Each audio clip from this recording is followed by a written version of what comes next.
Selamat Hari Raya Aidilfitri. Hari ini Hari Raya kedua dan hari ini jamuan Raya Kerajaan Negeri Pahang yang pertama kali kita buat di luar.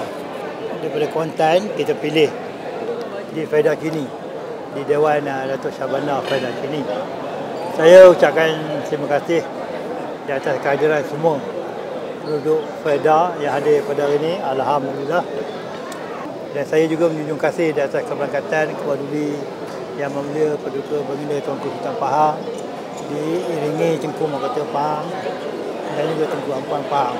Dan kehadiran hari ini bukan saja daripada kalangan peroka, daripada kampung tradisional dan juga daripada pelbagai kaum, daripada kaum Cina, kaum India, dan ada juga sedikit daripada orang asli yang dapat hadir pada. Ialah of course sebab kita dapat berjumpa antara satu sama lain dan dalam masa yang sama kita boleh bersalaman, kita boleh berborak-borak, kita boleh berbincang.